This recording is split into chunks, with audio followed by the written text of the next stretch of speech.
Donc, mes chers collègues, nous poursuivons les travaux de notre commission d'enquête sur la pénurie de médicaments et les choix de l'industrie pharmaceutique française en échangeant avec M. Ayman Sabahe, président directeur général de l'entreprise sociale égyptienne Shamseya. Vous me reprenez si je prononce mal? Vous êtes bloqué. C'est ton accent. C'est mon accent. Il n'est plus là. Est-ce que vous nous entendez? Oui, maintenant je vous entends bien. Vous m'entendez? Oui, parfait. Super. Et normalement, maintenant, vous devez aussi me voir. Donc, président directeur général... Alors, je continue mon propos, du coup. Oui. Président directeur général de l'entreprise sociale égyptienne Shamseya, dont l'objet est, je cite, de développer des solutions innovantes en matière de soins de santé qui placent le patient au cœur et au centre des politiques sanitaires. Lors de son audition par notre commission d'enquête, l'Observatoire de la transparence dans les politiques du médicament, OT-MEDS, a à plusieurs reprises fait référence aux spécificités de la politique du médicament en Égypte, notamment en matière de traitements antiviraux à action directe, antiviraux et la délivrance des brevets de production publique de certains médicaments. Dans le cadre d'une réflexion sur l'élaboration d'une stratégie européenne de production des médicaments d'intérêt thérapeutique majeur, Madame Pauline Londex, cofondatrice de l'Observatoire, a ainsi érigé l'Égypte en modèle, je cite, d'une production privée, mais réalisée en articulation très intelligente avec les pouvoirs publics et les bureaux des brevets, avec une volonté politique forte de faire accéder la population à des médicaments vitaux. C'est en particulier pour sa réussite dans la lutte contre l'hépatite C dans un pays où la prévalence de la maladie était la plus élevée au monde et pour sa capacité à mettre à la disposition de sa population le fameux Sofosbuvir que l'Égypte est souvent citée en exemple et est même devenue une destination de tourisme médical.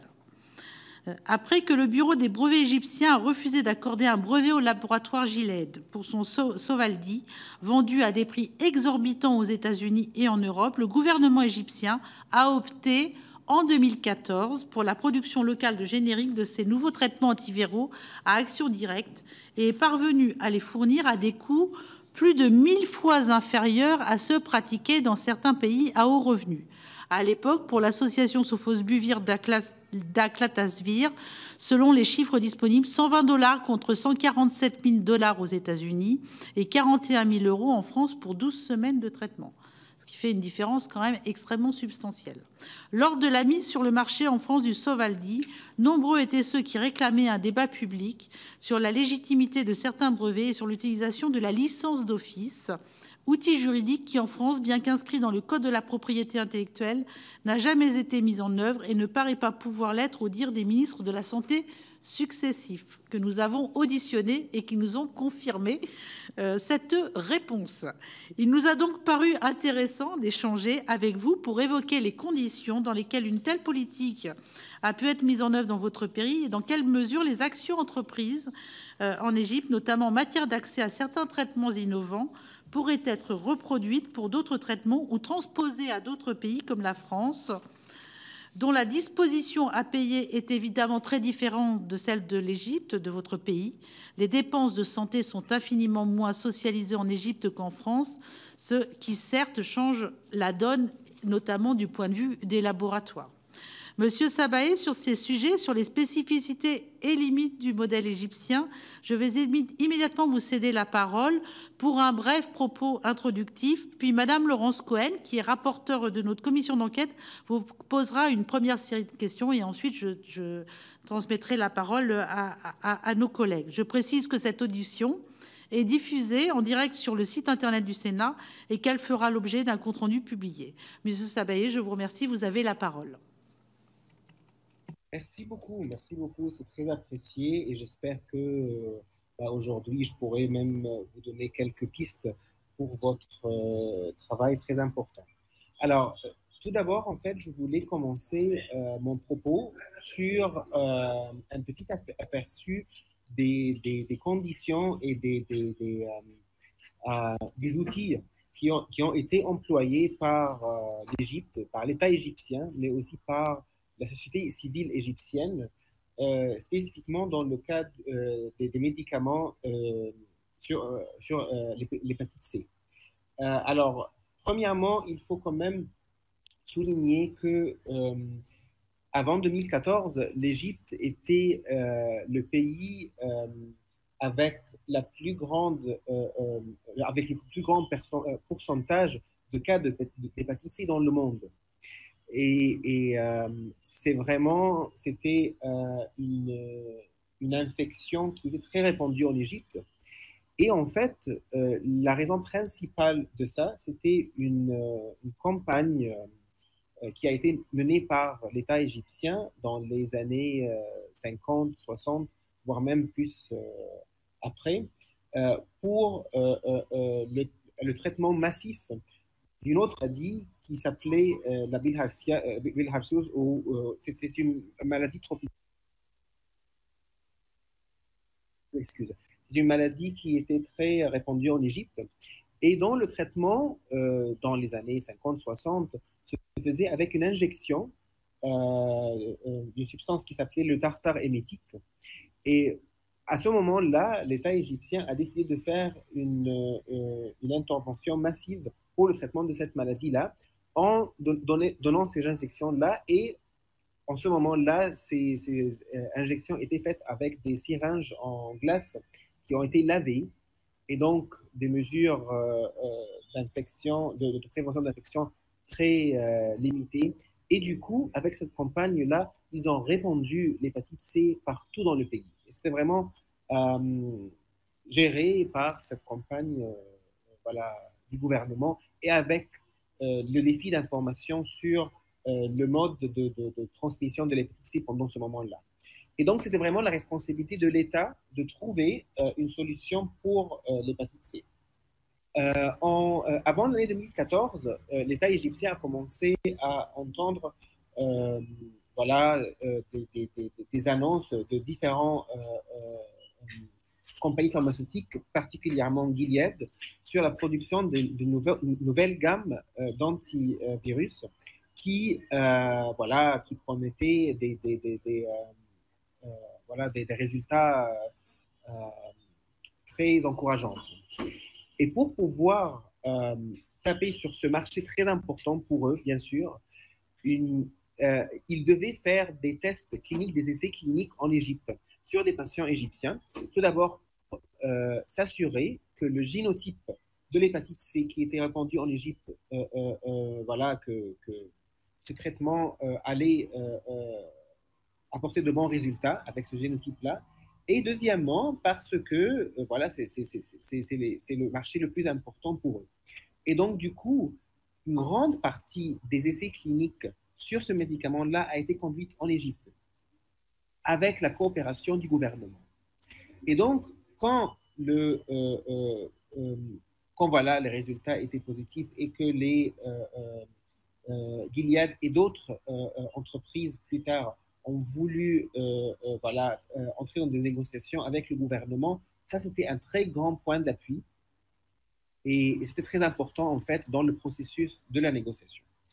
Une deuxième chose, c'est que l'Égypte a décidé d'utiliser plusieurs processus, plusieurs outils dans ces négociations avec Gilead et d'autres compagnies. D'abord, Gilead avait un délai, il y avait un deadline avec la FDA aux États-Unis et il savait que d'autres compagnies pharmaceutiques avaient d'autres produits similaires qui, Gilead était la première entreprise qui avait obtenu FDA approval, le permis de la FDA, mais il savait très bien que d'autres compagnies allaient les suivre. Et donc, c'est très important de taper dans le marché assez rapidement. Et ça, c'était une pression très importante. La deuxième chose, c'est que pour l'État égyptien, l'État était le premier, la première, comment dire, entity ou le premier excuse pour mon français, c'est pas buyer ou acheteur, le premier acheteur de ces produits-là. Voilà, le premier acheteur de ces produits, c'était le gouvernement, parce qu'il voulait mettre en disposition ces médicaments-là dans les hôpitaux publics et voilà, pour que ça fasse partie de l'assurance publique et tout ça. Et donc, c'était très important pour eux qu'ils puissent arriver à des prix voilà, très possible pour eux d'acheter. Et la condition pour eux, c'est qu'on va acheter une certaine quantité de ces produits-là à un prix très réduit. Et au bout d'un certain moment, l'entreprise pourra aussi vendre ce médicament-là dans les pharmacies de point de vue privé. Voilà, donc les gens pourront toujours les acheter à leur aise. Mais dans ce cas-là, ils auront plus de liberté sur le sujet du prix de ces médicaments. Et donc, c'était un petit peu un compromis entre l'entreprise et le gouvernement. Le troisième point qui était très important, c'est que la société civile a joué un rôle très important dans ces négociations-là. Tout d'abord, j'ai eu la chance de faire partie de ce groupe-là, la société civile a eu des réunions avec l'entreprise Gilead parce qu'ils leur ont fourni des évidences sur le vrai coût de la production de ces médicaments-là. Et donc, c'était très possible de leur donner de l'évidence, de leur donner des informations sur le vrai coût et de leur dire, bah, écoutez, vous devez quand même baisser le prix parce que ça ne sera pas possible en Égypte de vendre à ce prix-là. Au même moment, il y avait voilà, des cas qui étaient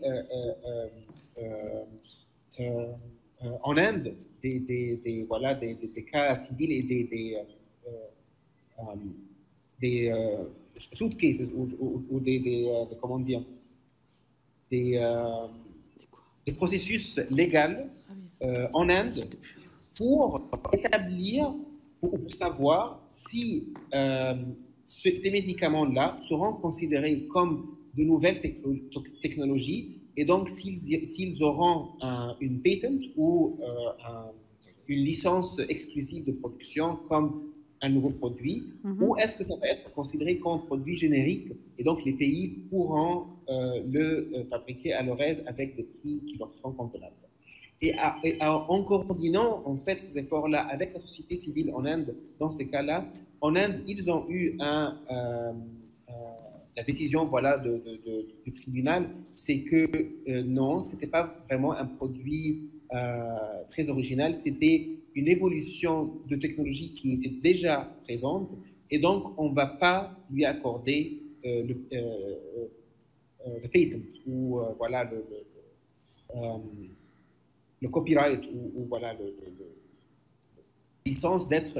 oui, le brevet de production. Le brevet, voilà, le brevet. Et donc, ça c'était très important parce que l'Égypte, l'État, a pu mettre sur la table l'option de, voilà, bah, écoutez, on va utiliser l'outil reference pricing ou le prix de référence, ce qui veut dire qu'on a le droit de prendre le prix qui a été accordé par d'autres pays, comme l'Inde par exemple, et de dire, bah, écoutez, si vous ne nous donnez pas ce prix-là, on pourra voilà, le produire localement en utilisant toutes les spéculations de la TRIPS Agreement et Doha Declaration, la déclaration de Doha, qui ont été établies spécifiquement pour ces sujets-là. Et ce sont des mécanismes internationaux qui peuvent être utilisés pour tout ce qui est santé publique et la production de médicaments très importants pour la santé publique. Et donc, avec tous ces outils-là, avec toute la pression qui a été exercée par la société civile égyptienne, par la société civile internationale, en utilisant des outils comme compulsory license ou le licenciement obligatoire, le prix de référence et tout ça, l'État a pu obtenir voilà, ces prix et a pu aussi produire ça comme produit générique en Égypte. Donc, c'est un petit aperçu de différents outils et je peux bien sûr, on peut en parler plus avec plus de détails selon vos questions. Très bien, merci beaucoup pour ces éléments. Je vais tout de suite passer la parole à Laurence Cohen, rapporteure, pour des questions complémentaires et puis ensuite à ceux qui le souhaitent pour voilà, avoir un échange, poursuivre l'échange avec vous. Merci, monsieur, pour vos propos introductifs. Alors, effectivement, peut-être quelques questions par rapport aux éléments que vous nous avez apportés, qui sont extrêmement intéressants. Donc, en fait, l'Égypte est confrontée à l'hépatite C de manière extrêmement forte et à partir de là, donc vous êtes amené à trouver des solutions, ce que vous nous avez décrit. Alors ma première question, c'est est-ce que à partir de cette expérience concernant donc le traitement de l'hépatite C, vous avez été en capacité de développer ces mêmes stratégies pour d'autres médicaments, sachant que en Égypte, si je ne me trompe pas, la prise en charge des traitements incombe aux patients. Donc, il n'y a pas, par exemple, comme en France, une prise en charge de la sécurité sociale qui fait que les traitements sont accessibles normalement à toutes et à tous, quel que soit le territoire. Donc, est-ce que vous avez été en capacité donc de reproduire en quelque sorte cette méthode pour d'autres médicaments? Si tel est le cas, donc quel médicament?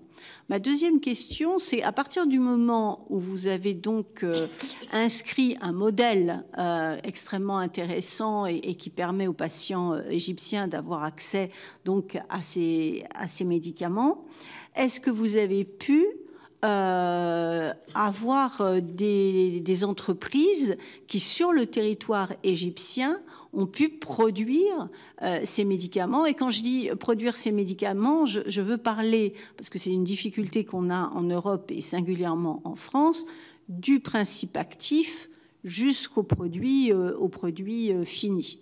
Et ma troisième et dernière question, c'est: est-ce que vous pensez, à la lumière de votre expérience, que ce modèle que vous avez mis en place serait exportable, c'est ce qu'a dit d'ailleurs la présidente, au niveau de pays industriels comme la France, mais pour l'ensemble de l'Europe? Nous, je dois dire qu'on se heurte beaucoup au secret des affaires, au brevet, enfin quand je dis nous, c'est le problème des brevets et de la propriété intellectuelle, c'est un frein pour l'ensemble des pays au niveau mondial d'accès aux thérapies. Donc voilà les trois questions que je voulais vous poser. Je vous remercie par avance de vos réponses. Monsieur Sebae, vous avez la parole. Très bien. Alors, je vais commencer en fait par faire une petite précision. Le système de santé en Égypte, alors, selon les statistiques nationales, on parle de à peu près 63% de la population qui ont droit à l'assurance maladie publique qui est offerte par l'État. Donc, c'est relativement un grand pourcentage de la population. Par contre, le taux d'utilisation de ces services n'est pas très haut. Et c'est ça le problème. On voit aussi une tendance à faire des dépenses sur les services de santé qu'on appelle out of pocket ou voilà, des poches des patients. Et c'est pour ça qu'il y a un grand pourcentage des dépenses qui sont, voilà, qui sont dépensées directement par les patients pour leur famille. Mais n'empêche que, par exemple, en ce qui concerne les médicaments de l'hépatite C, ils ont été pratiquement exclusivement fournis par l'État à travers le système de santé national. Et donc, il y a 3 ans, l'État égyptien a conduit une campagne nationale pour la détection et le diagnostic de l'hépatite C, et puis du traitement gratuit des patients-là. Et maintenant, l'État égyptien nous a fourni, il y a quelques mois, un rapport qui dit que l'Égypte est sur le point de pouvoir annoncer qu'elle a complètement éradiqué l'hépatite C à cause de ces campagnes-là. Et ces médicaments-là, ils ont été achetés par l'État et non pas par les patients. Donc, il y a des mécanismes avec une certaine similarité avec le système d'assurance publique en France, surtout en ce qui concerne l'achat de grandes quantités de médicaments. Pour pouvoir assurer ce traitement-là, tout d'abord, et donc je vais peut-être répondre sur votre deuxième question ici, l'État a donné la licence à plusieurs entreprises de produire ces médicaments-là en Égypte. Donc, ces plusieurs entreprises, Gilead a commencé, mais il y avait plusieurs autres entreprises qui ont aussi pu produire leurs médicaments, dont par exemple l'entreprise MSD et autres. Et puis, l'État, à travers ces entreprises et ces usines nationaux, ils ont aussi pu produire ces médicaments-là avec des entreprises et des usines qui sont gérées par l'État. Tout d'abord, c'était vraiment une question de la dernière partie de la production, tout ce qui est emballage et tout ça. Le processus au début n'était pas la production complète des médicaments. Et puis, de plus en plus, l'État a accordé des facilitations qui ont permis la production d'une partie de plus en plus grande des matières primaires et des médicaments. Donc, pour le moment, c'était ça vraiment l'idée. En ce qui concerne si ces techniques-là ou si ces outils-là ont été employés dans d'autres médicaments, oui, effectivement, c'est quelque chose maintenant qui est devenu une règle. Et l'Égypte, en fait, a créé un dispositif gouvernemental, donc un département ou plutôt une institution qui est directement gérée par l'État, qui est en charge de, je vais dire ça d'abord en anglais, mass procurement, ou le procurement massif de tout ce qui est médicaments et technologie médicale. Et maintenant, pour pouvoir avoir des médicaments dans les hôpitaux publics, dans les cliniques publiques, ils doivent se procurer tous les médicaments et tous les dispositifs médicaux à travers ce processus qui permet donc d'avoir des prix très basses parce que c'est une négociation de masse. C'est comme on disait, tous les hôpitaux publics de l'État vont acheter les médicaments une seule fois avec un prix donc très compétitif. Et donc, c'est un processus qui a été utilisé.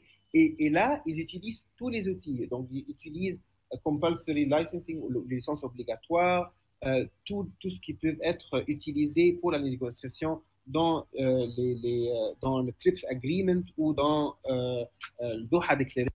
Ils utilisent tout ça pour pouvoir se procurer la technologie et les médicaments de point de vue national. Et l'exception, c'est que quand ils ont besoin d'acheter ces produits-là d'une façon plus simple. Un autre point très important, c'est que l'Égypte, en utilisant ces techniques-là, ils ont pu en fait aussi produire des médicaments, par exemple dans le traitement des atrophies musculaires. Les atrophies musculaires, ce sont des médicaments qui sont très chers.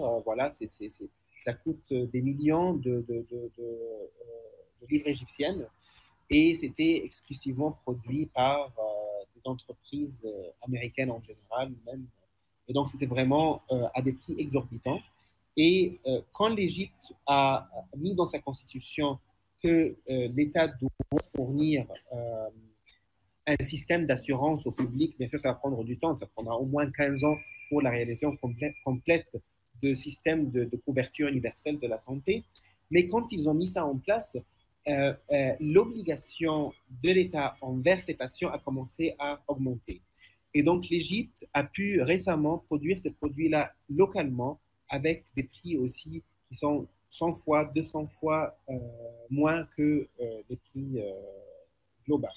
Mais c'était toujours une question d'initiative de l'État avec une pression de la société civile et un pouvoir d'utiliser ces outils-là en prenant en compte que l'Égypte n'a pas de problème à utiliser des outils comme les flexibilités de la TRIPS Agreement. Et ça, je comprends que la France serait plus réservée à utiliser ça, surtout quand c'est une question de brevet, avec la pression qui peut être mise du point de vue des entreprises et des compagnies pharmaceutiques. Ouais.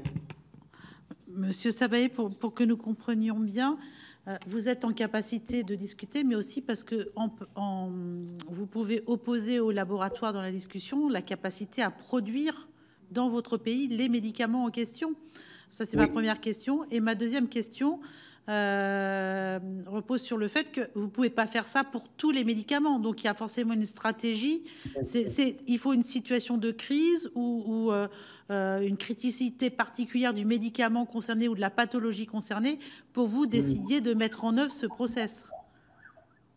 Oui, alors tout d'abord, c'est beaucoup plus facile avec les médicaments qui sont utilisés dans le cas de crise ou de public massif, comme le cas par exemple d'hépatite C.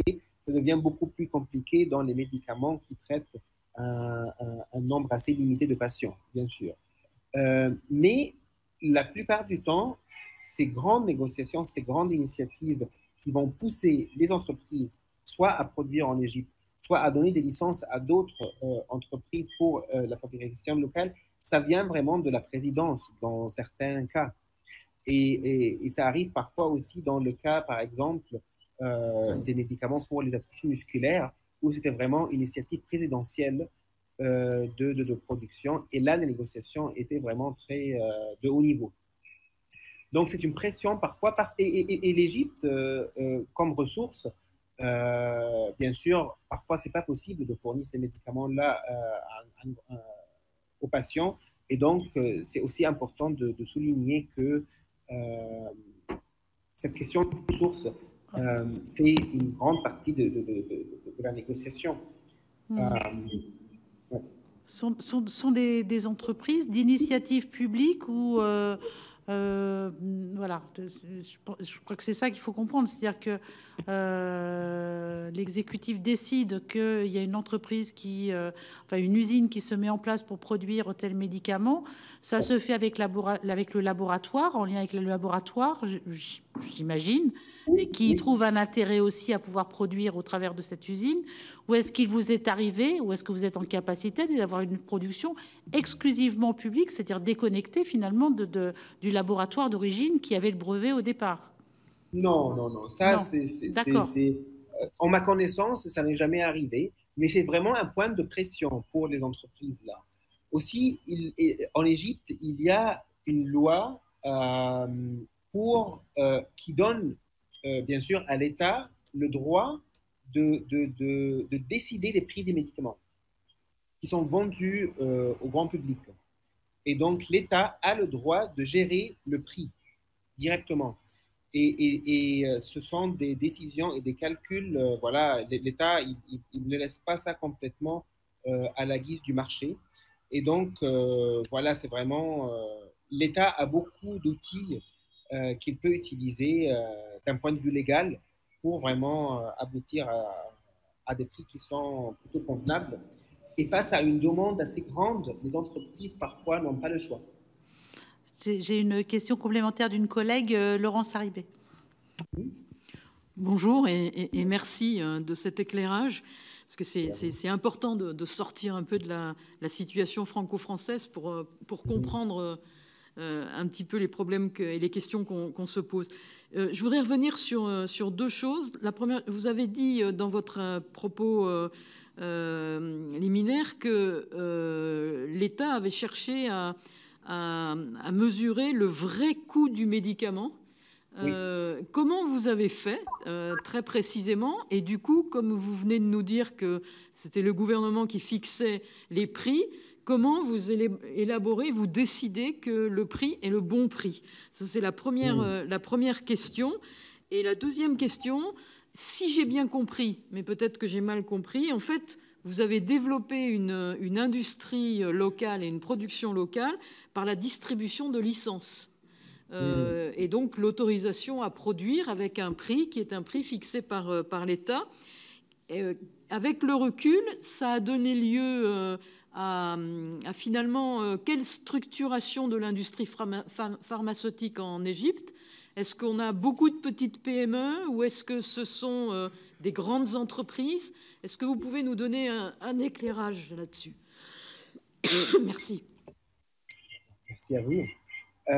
Alors, en fait, il y avait une étude qui a été conduite par, je vais essayer de vous envoyer quand même le lien, par des partenaires de la société civile globale sur le vrai coût de la production. Et on a présenté ça comme société civile dans nos entretiens avec Gilead comme un point de négociation. Et dans cette étude-là, il a été estimé que la dose de médicaments que Gilead vendait à 3 600 $ coûtait en fait à peu près 250 $ pour le coût de, voilà, du cours complet de traitement. Et on leur a montré cette étude-là avec les détails de comment ça a été calculé. Et puis, on a présenté ça aussi au gouvernement qui ont utilisé cette étude-là. Bien sûr, la validité et la précision de ces études-là, ça a besoin de ressources quand même assez grandes, mais ça a été, ils n'ont pas vraiment pu, voilà, ils n'ont pas donné d'autres informations. Donc, ce qu'on fait, en fait, c'est qu'on leur dit, bah, écoutez, on a trouvé cette étude-là, et voilà, on leur montre qui dit que le prix de production est le tel. Est-ce que vous voyez les choses autrement? Et là, ils sont contraints soit à nous donner voilà, les détails pour refuter un petit peu au prix qui a été présenté dans cette étude-là, soit ils doivent l'accepter. Et dans ce cas-là, ils l'ont accepté. Et puis le gouvernement, alors, ils ont utilisé ça pour pouvoir pousser un petit peu dans cette direction. Mais en général, il y a des institutions nationaux, comme par exemple aux États-Unis, au Royaume-Uni, ils ont le NICE. Je pense aussi en France qu'il y a pas mal d'institutions qui font ce qu'on appelle HTE, Health Technology Assessment, où les suivis ou le rapport de... bien sûr, il y aura une traduction française très précise pour ça, mais bon, en anglais, ça s'appelle Health Technology Assessment. Et en fait, ce sont des institutions nationaux qui font ces études-là et qui peuvent fournir des informations non seulement sur les coûts de production, mais aussi sur le rapport entre le coût des médicaments et le résultat clinique. Et toutes ces informations-là, tous ces nombres, ils peuvent très bien être utilisés à pousser les négociations. Donc ça, c'est le premier point. La deuxième question. Oui, oui, est-ce que la deuxième question, vous pouvez me rappeler très rapidement, c'est-à-dire, est-ce que finalement le système de développement d'une industrie pharmaceutique en distribuant des licences, ça a donné quel paysage et quelle structuration de l'industrie pharmaceutique en Égypte? Oui, bon, alors, l'industrie pharmaceutique en Égypte, c'est vraiment très varié. Il y a des entreprises internationaux qui font la production ici. Il y a aussi des entreprises publiques qui sont gérées par l'État. Et parfois, voilà, c'est vraiment une combinaison des deux. Donc, le problème, bien sûr, c'est qu'avec la loi qui gère les prix des médicaments, parfois, c'est assez compliqué pour ces entreprises-là à travailler et parfois ça ne vaut pas le coup. Et on a eu des pénuries dans des médicaments qui sont très importants, par exemple dans les médicaments pour tout ce qui est les morphines, par exemple, pour la gestion des peines et des maux dans les cas des cancers très avancés et tout ça. Et ça parce que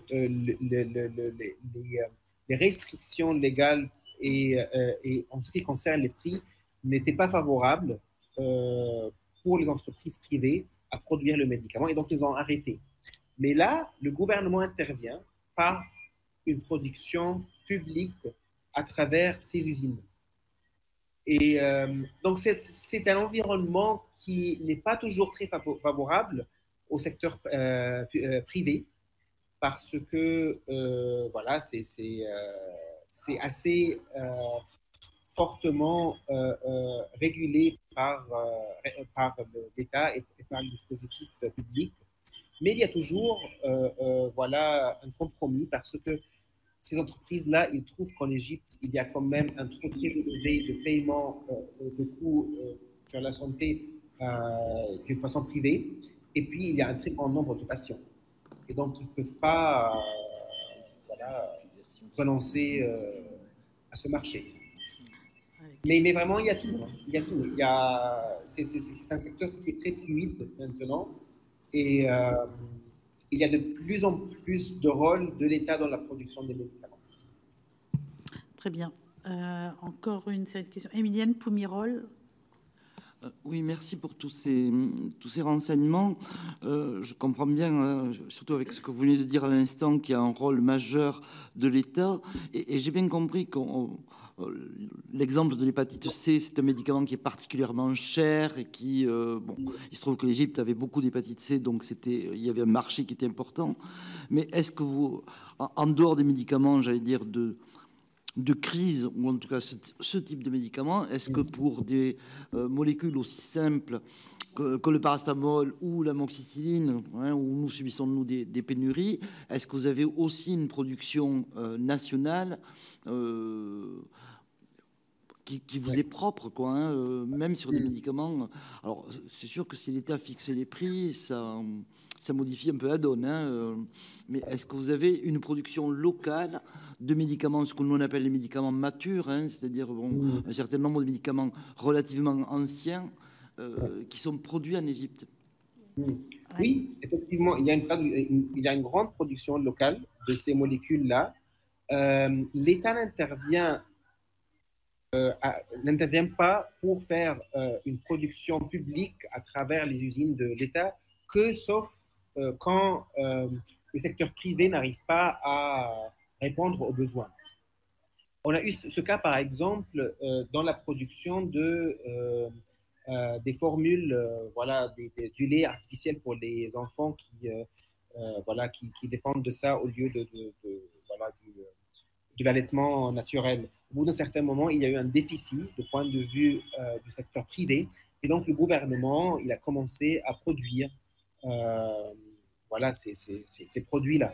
Mais en général, en tout ce qui concerne les médicaments, par exemple pour l'hypertension, le diabète, tout ce qui est voilà, des molécules comme le paracétamol, par exemple, c'est en général produit par des compagnies locales qui arrivent à trouver un bon compromis entre une production qui leur donne quand même du profit avec la loi qui leur voilà, impose un certain prix pour les médicaments, mais aussi, comme ils ont la capacité d'étendre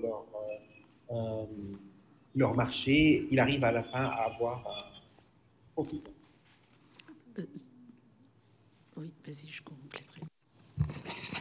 Toujours par rapport à ce que vous dites, en fait, est-ce que les entreprises donc, qui sont égyptiennes, en fait, répondent uniquement aux besoins de la population égyptienne, ou est-ce que ces mêmes entreprises sont capables d'aller au-delà de l'Égypte, peut-être sans vouloir rivaliser avec ce qui se passe en Europe, mais peut-être dans des pays à bas revenus. Donc, est-ce que ça, c'est une politique qui est menée? Et ma deuxième question, d'après ce que j'ai compris, donc, en fait, il y a une production publique quand le privé ne répond pas aux besoins. Donc, il y a deux secteurs, en fait, qui coexistent, c'est un secteur privé et un secteur public, mais le sentiment quand même, c'est que les lois, voire même la Constitution, permet d'asseoir l'intervention publique et que le pilote dans l'avion, c'est l'État. Oui. Oui, effectivement, l'État, il joue un rôle très important et à la fin, le dernier mot, c'est vraiment le mot de l'État. Alors, il y a une production qui commence en Égypte et puis après qui peut être des médicaments qui peuvent être exportés en dehors de l'Égypte, particulièrement dans les pays d'Afrique, par exemple. Et lors de la production des vaccins pour le Covid, par exemple, ça faisait une grande partie de la stratégie de l'État. Et l'État veut que l'Égypte soit un point central pour la production des médicaments, surtout dans le continent africain. Pas vraiment comme le cas de l'Inde où il n'y a pas suffisamment de respect de tout ce qui est brevet et droit de l'auteur en ce qui concerne la production de médicaments, mais quand même, l'État égyptien veut se centrer sur cette stratégie qui pourra un jour lui permettre d'être le fournisseur le plus important des médicaments dans le continent africain. Mais par exemple, dans le cas du traitement pour l'hépatite C, ce prix-là que l'Égypte a pu assurer lui a permis d'avoir des campagnes et des projets pour le tourisme médical qui permet aux gens, aux patients d'autres pays de venir en Égypte et de prendre le traitement contre l'hépatite C. Parce qu'aussi, il y a une certaine restriction, bien sûr, à l'entrée des médicaments en Égypte et à la sortie, surtout quand ce sont des prix qui sont parfois, subsidized ou subsidiés par l'État. Parce qu'il y a des médicaments que l'État supporte et parfois les conditions pour la négociation avec les différentes entreprises, ils ont comme condition qu'ils n'ont pas le droit de fournir ces médicaments-là en dehors de l'Égypte avec ces prix-là, bien évidemment. Et parfois même, pour eux, c'est très important. C'est pour ça que l'État, parfois, achète les médicaments à des prix très bas, comme,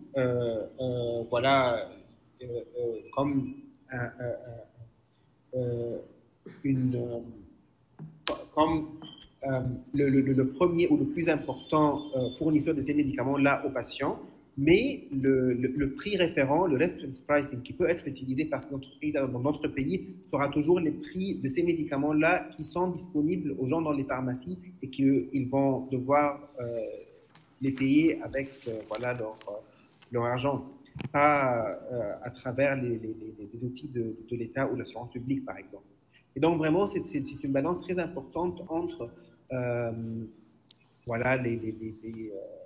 le positionnement que l'Égypte veut avoir en ce qui concerne fournir les médicaments dans l'Afrique et dans d'autres pays, mais de l'autre côté aussi leurs rapports et leurs relations et les contrats qu'ils ont avec les entreprises et les compagnies pharmaceutiques. Il y a encore une question de Corinne Imbert. Moi, juste une petite. Vous êtes en situation de pénurie en ce moment pour un certain nombre de médicaments. On parle de l'insuline. Vous confirmez ou pas? Et je vais laisser la parole à Corinne Imbert avant pour qu'elle pose sa question, mais aussi pour... Vas-y, Corinne. Merci, Madame la Présidente. Merci, Monsieur, pour tout ce que vous nous avez, pour votre éclaiage. J'aurais voulu évoquer avec vous ce qui est appelé Gypto Pharma City ou la Medicine City. Selon les informations dont j'ai connaissance, quelque chose qui remonte à plus de 7 ans, enfin qui a mis du temps à germer, qui a été inauguré il y a 2 ans. Et selon le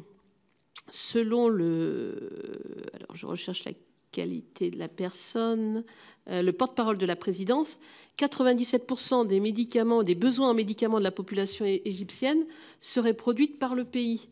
Est-ce que vous confirmez cette affirmation? Moi, je pense que c'est le désir, c'est le plan, c'est l'aspiration.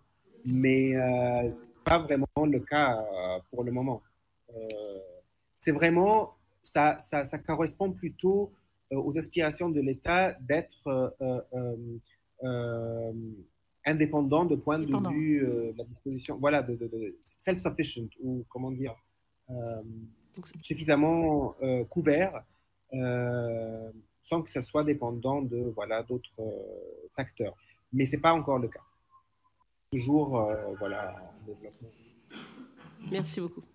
Et sur la pénurie actuelle, notamment d'insuline, mais comment ça se passe? Parce que vous êtes comme les autres pays, il y a quand même des moments de pénurie. Bien sûr, mais très rarement,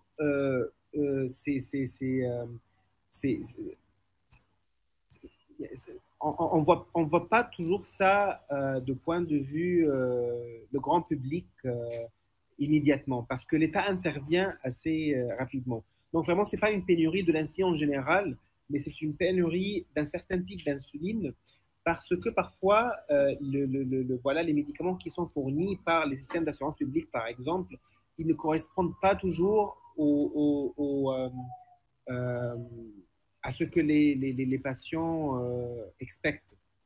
Et parfois, ces techniques de licence et de production locale, ils donnent soit l'impression, soit parfois même, c'est vraiment le cas en réalité, que les médicaments qui sont produits ne sont pas de la qualité que les gens, dont les gens ont besoin, et donc ils préfèrent quand même, dans certains cas, acheter les médicaments eux-mêmes à des prix qui sont assez élevés pour s'assurer que ça va avoir la même valeur médicale.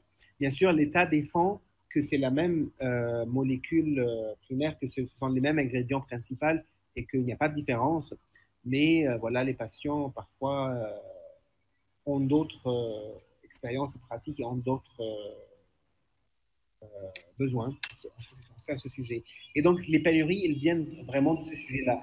Mais ce ne sont pas des pénuries, globales qui affectent tout le pays et qui causent des problèmes. On n'en parle même pas dans les médias ou tout ça. C'est toujours géré assez rapidement par l'État avec voilà, des techniques et des procédures de ce genre-là. Eh bien, merci beaucoup voilà, de cet échange très complet. Et je pense que votre témoignage était intéressant, voilà, parce que c'est aussi une découverte, cette capacité à produire autant de médicaments en Égypte, et puis cette stratégie quand même vers 98% d'autonomie, ce qui est quand même très significatif à l'heure où on parle de souveraineté dans le domaine du médicament en Europe, notamment pour nous et pour nos pays au niveau français, quoi. Merci beaucoup. Merci à vous, c'est vraiment mon plaisir, mon honneur, et je suis à votre disposition toujours. Merci, au revoir, monsieur. Au revoir, bonne journée à vous. Au revoir.